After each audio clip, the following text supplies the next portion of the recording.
Okay, let's hope this is going to work today. So, good morning, guys. Today I'm going to be doing a tutorial on how I color in my images with Procreate.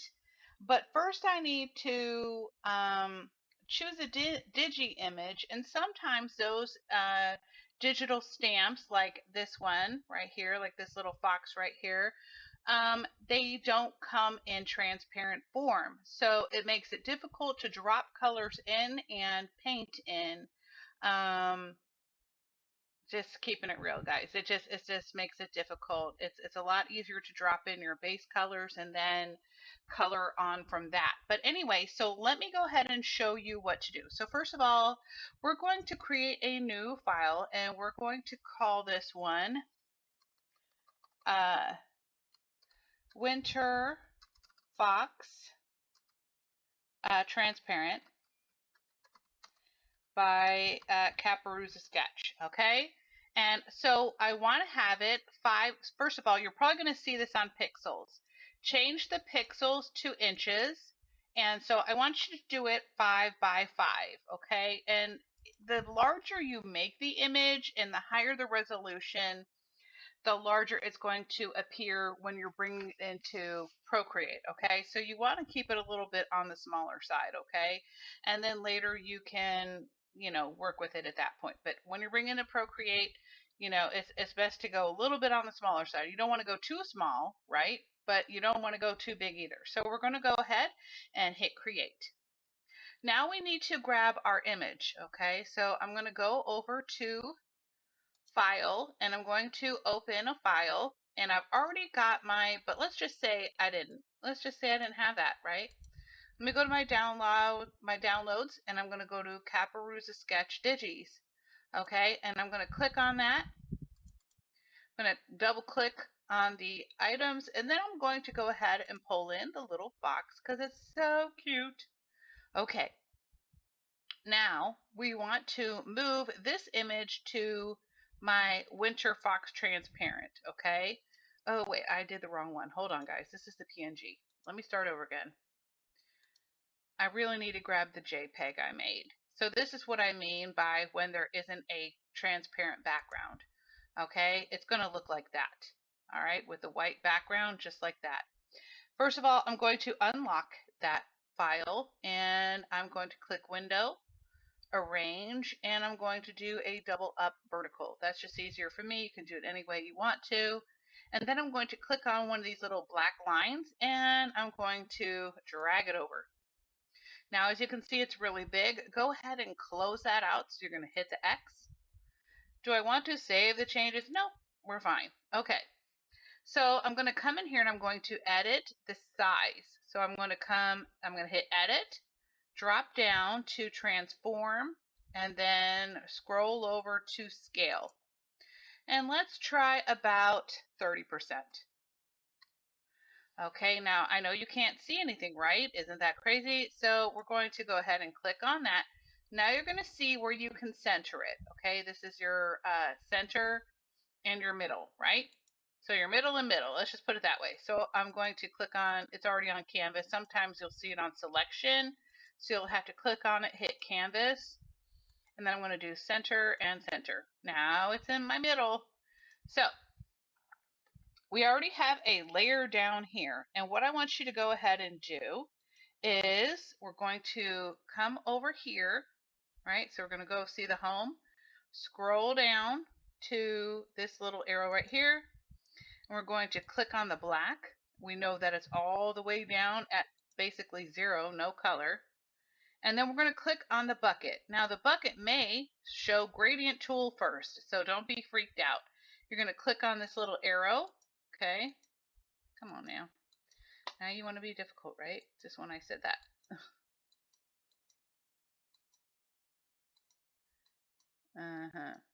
Yeah, there we go. Okay, and I'm going to hit the paint bucket tool. So make sure you are on layer 1 and you're going to make it black. Okay. And this is just for a moment that you're going to do that. Now I want you to go ahead and come over to the right and click a new layer, right? So this one right here, I'm going to click as base.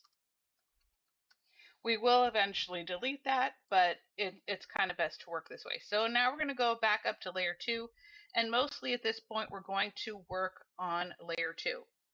What we want to do is go ahead and get rid of these white parts of this, right? So what I'm going to do is I grab this little tool right here. You're first going to say, you're going to see object selection tool. Go ahead and change that to magic wand.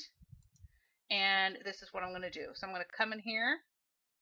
You can see I clicked on the white spot right there. Do not click on the black lines. Okay, if you do, you will erase those black lines. You're going to come in here and start erasing. This is my eraser tool right here. And I'm just going to start erasing. So as you can see, I can see what I'm doing. I'm erasing them. Okay. Now remember, this will only erase what is in these little dotted lines, okay? Then we're going to go back over here and I'm going to click on the face. I'm going to click the shift key and then also click on the top of the head, which is basically the hair, I guess. I don't know. All right. Let me go ahead. This is already ready to go.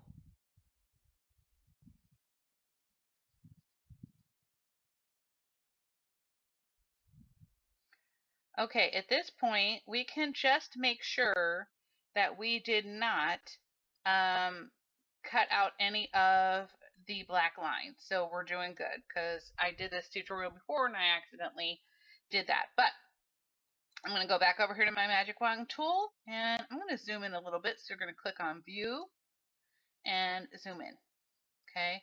So again, I'm going to do the same thing where I click on it and I'm going to hit the shift key so I can hit other things and click on those as well. Let's hopefully that worked. My goodness, I'm surprised. Now, if you click on these too many times, you're going to see it in a second. It may go like beep. Well, it didn't yet, so that's good. Okay, so I'm going to click back on my eraser.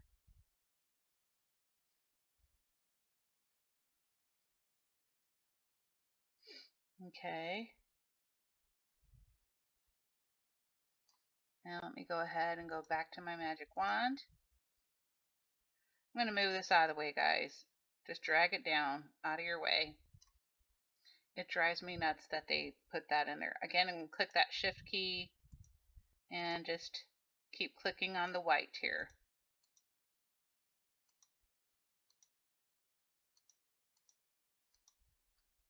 And I'm going to erase again. Now you'll see I haven't erased all the white lines yet. That's because they're smaller spaces and I'm going to go in there and zoom it in. But in the meantime, let me just get the basic stuff out of the way, the larger spots.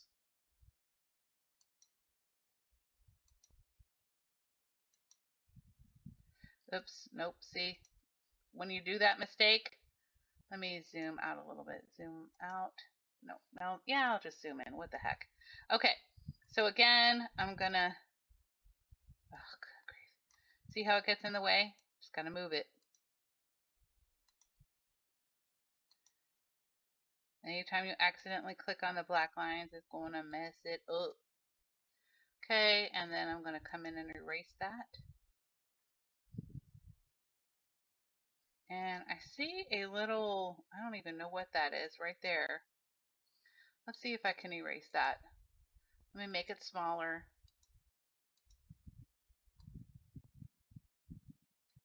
Interesting. I don't know. Oh, wait, hold on.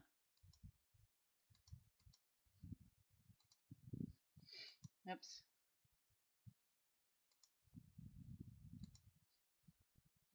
Hold on, let me zoom in again.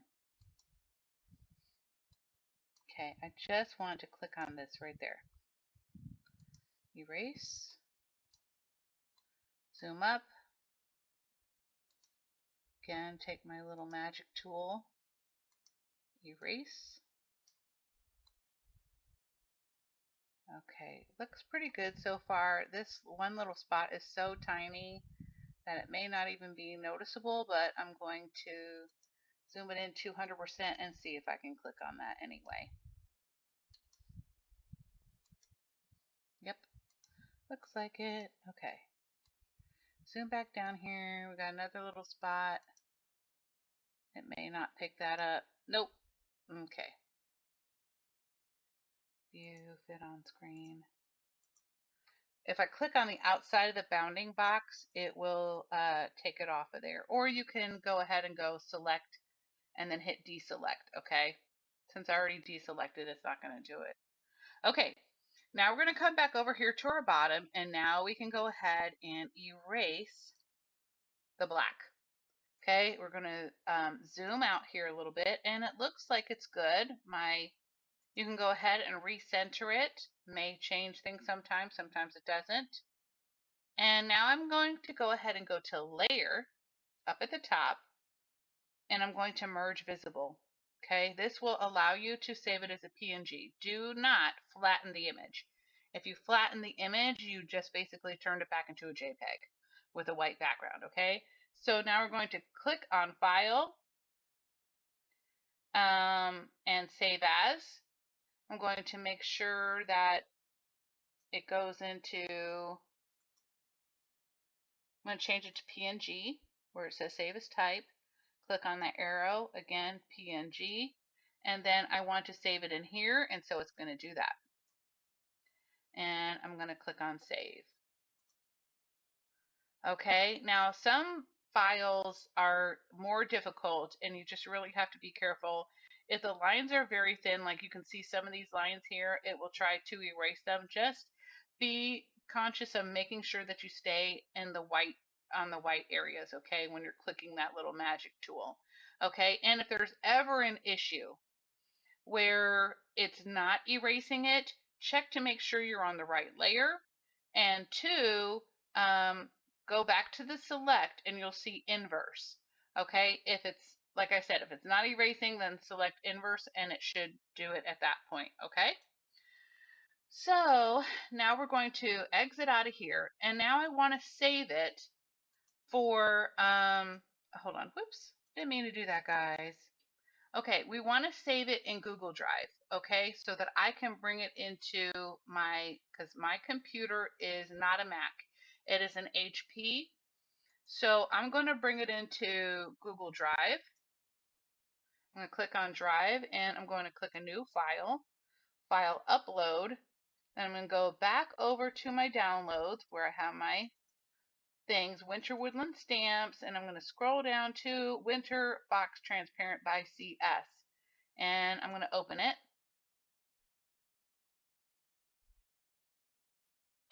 Hopefully it did that. Let's see. Let's try one more time. Just want to make sure because I don't see it, which is weird. There we go. We're going to replace whatever existing file there is. I don't know what. Anyways. Okay. Oh, it did save it twice. My bad. I didn't even see it do that. Okay. So anyway, guys, that's it for this particular video. I just wanted to show you how you can make any of your JPEGs. Let's just say we want to let's go back to Google. And we're going to go to Pinterest. You can get tons of images off of Pinterest, okay? Now, believe me, you cannot take these images and sell them. If you want to use them for personal use, you can definitely do that. Let's see. I guess I want to sign in with that. I don't know. Okay. Oops. What the heck? Let's go back. We're going to go to search, and we are going to, let's see, Hello Kitty. Hello Kitty coloring. Let's type in coloring. Coloring pages. And And let's see, we've got a lot here. So that would be a Halloween one. Let's do, this one's cute. Let me just try Hello Kitty coloring page, Halloween. I'm just going to narrow it down. Oops, it didn't do it. Page, Halloween. There we go. Okay, so this is super cute. So I'm going to, let's see if it'll let me download the image. Yep, download the image. This one is super adorable. Okay, so then I'm going to go back over here to, again, create a new file. I've already got it 5 by 5. And I'm going to do Hello Kitty Mummy.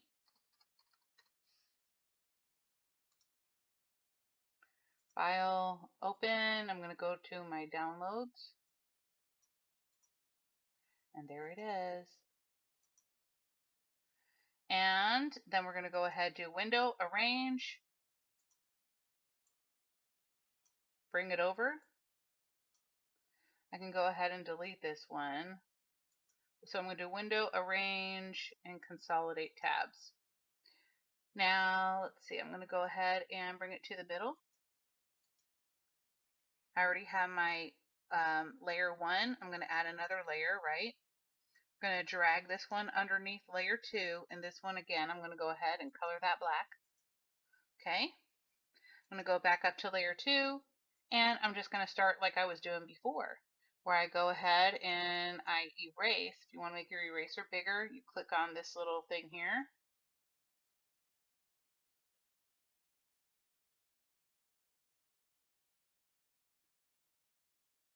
Okay. Now for me, I'm probably going to get rid of the rip over there and just keep one of the tombstones. And I'm probably going to get rid of the bat. So let me go back over here. Oops. Okay, let me go over. So if I just want to get rid of something, I don't need to use that eraser thing. Like, I need to use the eraser thing, but I don't need to use the magic tool, right? I'm just going to go straight in there and erase it. In fact, let me take this off to make sure I've got all of it. You zoom in. I'm going to make my thing a little smaller because I don't want to go right into my other image. And that looks good. Okay, so now let me view zoom back out. Go ahead and you're going to recenter it because now it doesn't have all that other junk, right? And so on and so forth. I mean, oops, I tapped on the wrong one. But as you can tell, guys, this is easy to do. It's a little bit time consuming, but it's worth it because once you color in these images, you can print and cut on your Cricut numerous times, you know. So instead of having to color in with my markers each individual image, I can just, you know, color it in using regular computer colors, right? Okay, hold on. Back to here.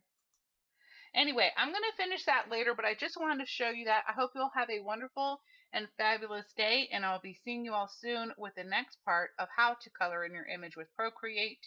I will leave the link down for Procreate. You must have a iPad or a Mac computer, I believe, in order to use this. I don't even know if it works on Mac, to be honest with you, but you could definitely find out, okay? All right, I'll see you all soon. Bye, guys.